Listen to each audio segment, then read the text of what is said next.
Halo, aku Monica. Aku saat ini mahasiswa S2 di Wageningen University. Dan aku suka bikin video di YouTube tentang kehidupan akademik, kehidupan mahasiswa master di sini. Dan dari situ banyak yang kirim DM untuk nanya gitu ya tentang banyak hal. Salah satu yang paling sering ditanyakan itu adalah tentang housing. Jadi gimana cari housing, ini kamarnya di housing apa.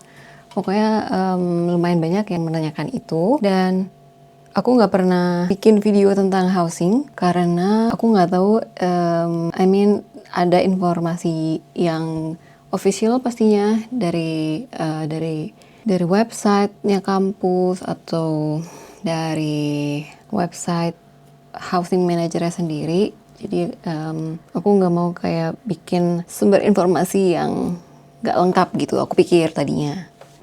Walaupun informasi officialnya tersedia gitu ya di website, tapi aku akan sangat terbantu ketika ada informasi lainnya gitu yang kayak emang dari real students gitu kan. Kayak aku ketemu beberapa video di YouTube ngebahas housing, itu tuh cukup membantu banget gitu. Tapi pada waktu itu memang belum banyak. So, I want to contribute to that. Jadi ini bersharing sebagai studentnya gitu, pengalaman studentnya mencari housing.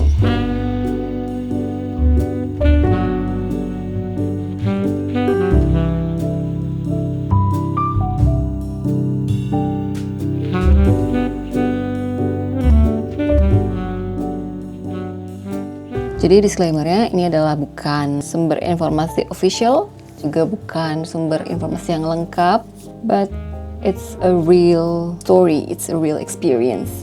Okay. And another one yang aku mau address adalah ini nggak berlaku buat Belanda in general. Jadi karena memang kondisinya itu beda-beda di setiap kota. So this video is only for kamu yang mau ke Wageningen terus master. Jadi aku nggak tahu case untuk bachelor atau PhD gimana. Jadi ini untuk master dan pastinya yang berasal dari Indonesia gitu. So if that is you, then be my guest. Okay. Jadi yang pertama, pengalaman aku waktu itu adalah aku dapat info housing ini benar-benar cuma dari websitenya Wageningen University. Jadi kalau kita lihat nih, okay, I'm trying to screen record, jadi bisa kelihatan. Okay. Nah ini tuh kan aku lagi ada di websitenya WUR. Jadi wur.nl itu akan masuk ke halaman home-nya kayak gini. Ini udah website baru sih, jadi waktu itu agak beda. Tapi tadi aku udah lihat-lihat. Nah, kita turun ke bawah, terus cari di study in Wageningen. Terus nih, more about studying. Di sini ada all programs. Terus kita bisa skip dan lanjut ke explore more. Dan di sini nih, studying in Wageningen, ada student life, living in student housing, and more. Jadi kalau diklik, ini ada housing, sports, blog. Pastinya kita sekarang ke housing. Nah ini tinggal diklik. Housing. Oke, nah jadi waktu itu memang kita diarahkan buat ini idealis sih kayak nama apa ya, kayak housing manajernya di Wageningen. Terus Room NL, jadi Room NL ini kayak website tempat kita itu bisa bikin akun dan proses cari housingnya, terus tekan kontraknya, semua itu di Room NL. Terus yaudah nih, jadi ada petunjuknya sih idealis apa nih?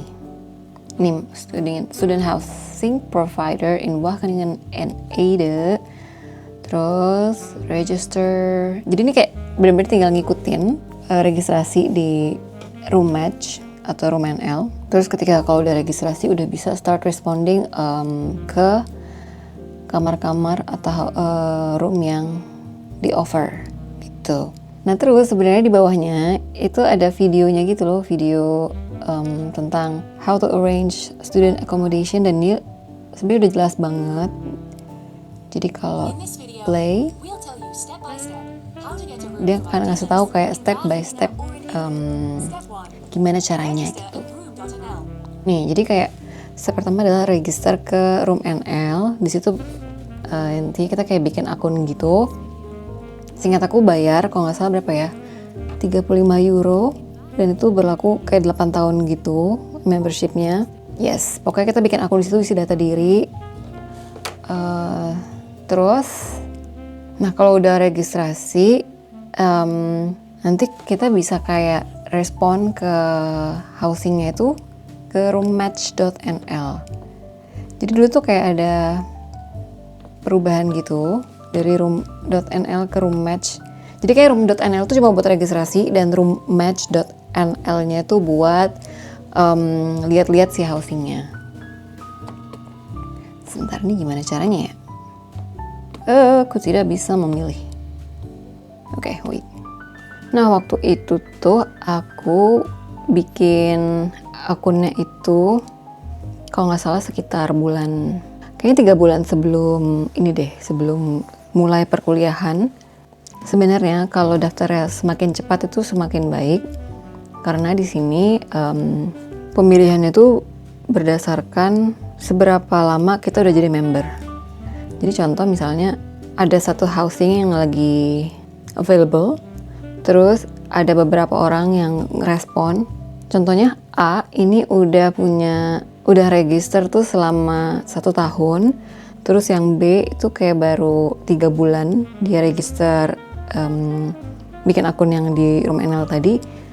Pastinya dapat prioritas di antrian itu adalah yang si A gitu, karena dia udah lebih lama punya akun di room NL itu, sehingga dia akan antriannya jadi lebih atas gitu. Nah oke, jadi kalau udah bikin akun tadi,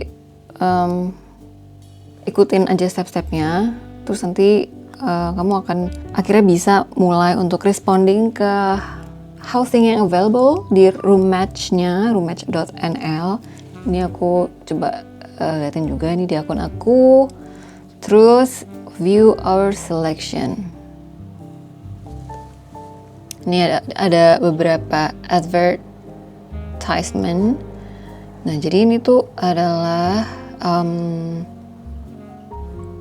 kamar-kamar yang available yang bisa kita respon gitu. Oh ya, di atas ini ada kayak filter-filternya gitu sih. Jadi kayak living area-nya, location-nya Wageningen gitu. Nah, sebenarnya pastinya kalau semakin banyak filternya, itu bisa makin dikit sih hasil yang keluar. Jadi aku biasanya kayak cuma region doang, terus aku akan ngeliat nih satu-satu yang mana yang aku mau respon. Nih, ini tuh harganya. Jadi ini harga per bulan. Terus abis itu Marie Kue 26. Jadi tuh ini nama housingnya. Terus 3A13 ini tuh kayak sepertinya ya, kayak mungkin nomor koridor dan nomor kamar gitu. Nah, terus ini ada beberapa kayak decorate yourself. Ini artinya kosongan kamarnya. Jadi biasanya cuma gak ada apa-apa. Literally lantai doang, kayak just ruangan. Jadi semuanya harus beli sendiri, kayak kasur, lemari, meja dan lain-lainnya itu beli sendiri.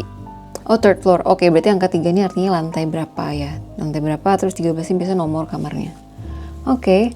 Terus ini itu tanggal mulai kontraknya. Jadi mulai 4 Agustus. Nah, itu dia makanya biasanya nggak bisa nyari housing kayak dari 3 bulan sebelumnya. Ini berdasarkan pengalaman aku. Karena yang available tuh biasanya bulannya deket-deket gitu.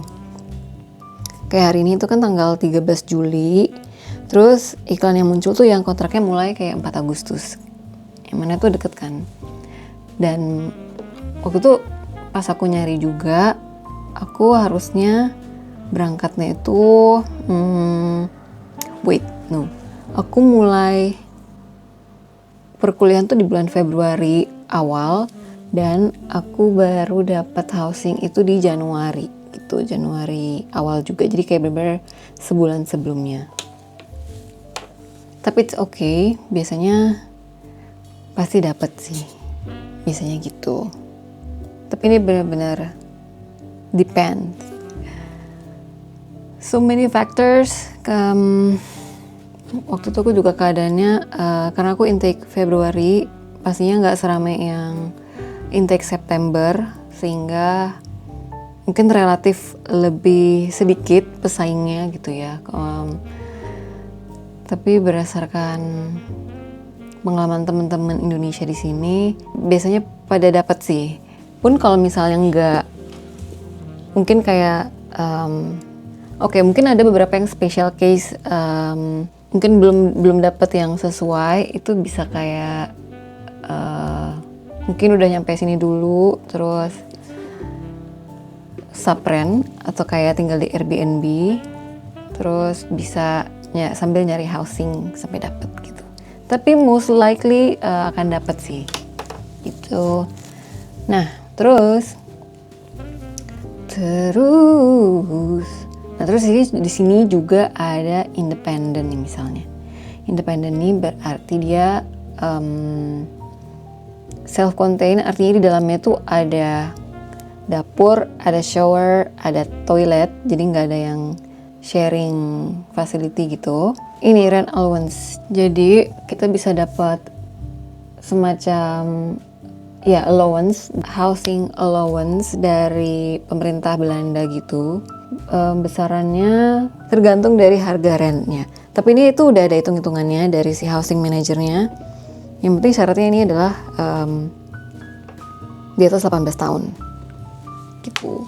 Nah, terus di sini ada 94 comment so far. Berarti ini artinya ada 94 orang yang respon ke kamar ini gitu. Jadi ini gitu. Dan online until 13 Juli jam 9. Oke, jadi ini kayak hari terakhir. Setelah ditutup maka akan dipilih gitu ya. Ini kalau kita buka, tadi kita klik bisa lihat sih dalamnya bisa ada foto-fotonya. Ini kayak lingkungan luar gitu kan. Ada foto kamarnya nggak ya? Oke, ada sih. Ini kayak foto koridornya, terus unfurnished room. Jadi ini cuma kayak dapet sink, tapi sisanya kosongan gitu, nggak ada apa-apanya. Nih. Nah, kalau furnished room, jadi itu biasanya udah ada disediain kayak kasur, meja gitu ya. Nah, ini juga biasanya ada layout kamarnya. Jadi bisa dieksplor di sini, dilihat-lihat gitu.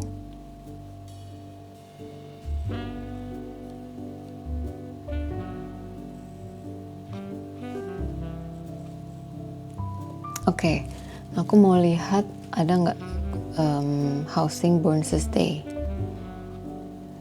Jadi housing aku nih itu namanya Bournemouth Stay 1. Ada nggak ya? Sebenarnya lagi banyak banget yang buka, tapi Bournemouth Stay nggak ada. Oke, tidak ada ya. Mungkin kayak Astor Park bisa jadi contoh. Nah, kalau di ini tipe yang self-furnish.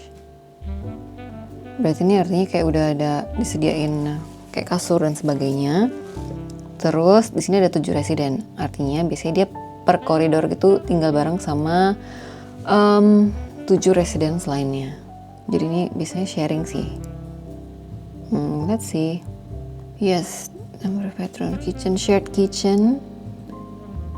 Jadi ini semua sharing dari kitchen, shower dan toiletnya itu semua sharing. Jadi nggak ada di dalam kamar, semuanya di luar, dipakai barengan dengan residence lainnya. Gitu. Oke sih. Habis itu kalau misalnya mau respon, nah ini biasanya dia kayak tinggal klik reply dan masuklah ke antriannya. Oh iya, aku juga lupa. Jadi kenapa most likely kita kalau dari Indonesia itu akan dapat housing karena kita itu jadi dapat, mereka tuh punya sistem priority. Jadi priority ini buat student yang tinggal di atas lebih dari 100 km dari sini gitu, dari kampus. Yang mana artinya dari abroad lah ya, dari luar negeri gitu. Nah kita tuh jauh, terus masa perkuliahannya tuh kayak kurang dari 4 minggu, itu kita akan dapat priority. Jadi misalnya kayak tadi ada 90 orang yang ngerespon, terus ketika kita memenuhi syarat sebentar lagi akan masuk kuliah dan kita dari Indonesia atau dari jauh tadi, otomatis kita kayak jadi kayak mungkin top 5 gitu, atau even top 2. Itu based on my experience. Jadi aku dapat kamar ini juga karena skema prioritas tadi itu gitu. Saran aku memang sih gak bisa terlalu picky banget. Kalau udah kayak dapat offernya, ambil aja dulu, diamankan gitu. Yang penting kita nyampe di sini tuh ada tempat tinggal. Nanti once mau pindah lagi itu bisa banget gitu. Tapi untuk awal-awal, I think nggak bisa terlalu banyak memilih gitu. Dan pertimbangannya tuh banyak sih. Jadi waktu itu misalnya aku pengen yang sebenarnya self-contained. Jadi ada kamar mandi dalam juga, ada dapur, pokoknya lengkap di dalam kamar. Cuma waktu itu aku nggak dapat, maksudnya nggak available at the time. Jadi aku dapatnya yang kamar mandinya sharing gitu. Terus kalau disuruh pilih furnished atau unfurnished, itu juga pertimbangannya setahu aku tuh adalah kalau unfurnished atau kosongan, kayaknya harga rent per bulan itu lebih murah. Cuma ya lumayan repot untuk beliin barangnya dulu gitu kan, untuk cari-cari kayak ya kasur lah, desk misalnya, terus lemari. Itu tuh lumayan pastinya butuh effort lah ya, dibanding yang udah ada isian basicnya gitu. Jadi aku pilih yang furnish. Selain lebih mudah, juga nantinya ketika selesai tuh aku nggak perlu jualin barang-barang ini lagi, barang-barang yang kayak kasurnya itu gitu. So it's easier for me.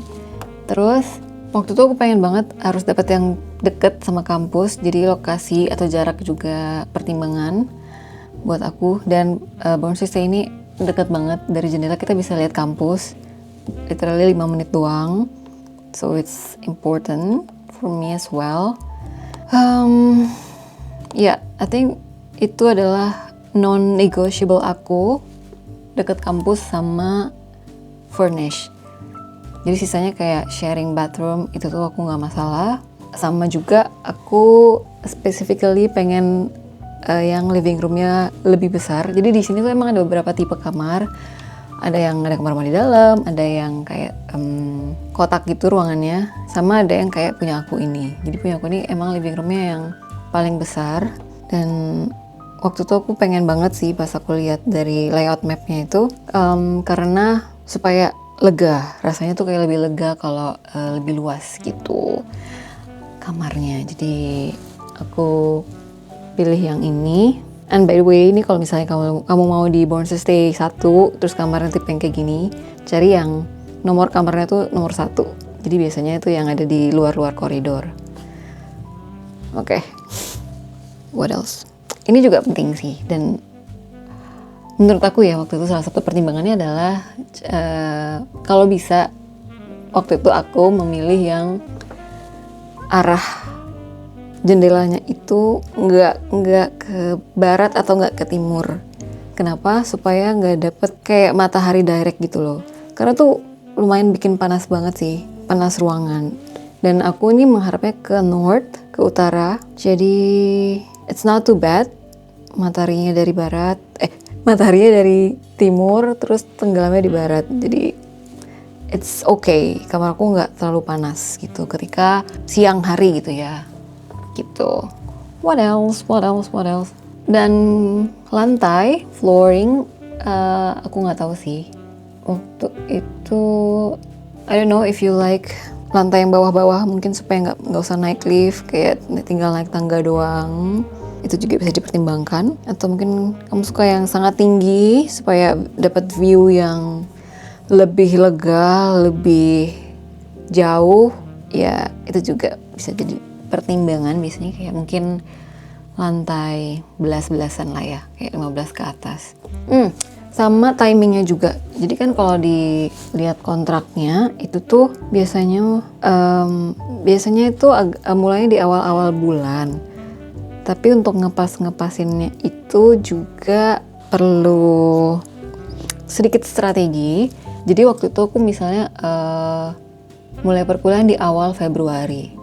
Sedangkan aku nyampe ke Belanda itu sekitar mungkin kayak 10 hari sebelum mulai kuliahnya.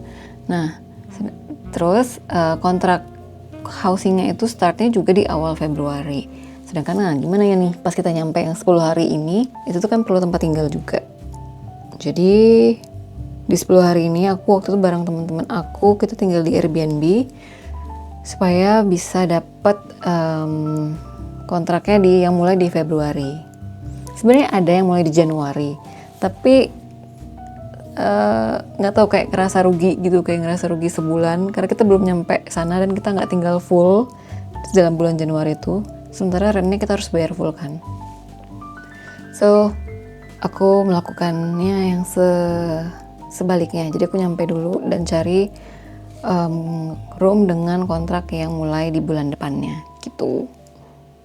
Dan ini akan membantu karena nanti selesainya itu juga genap di akhir tahun akademik.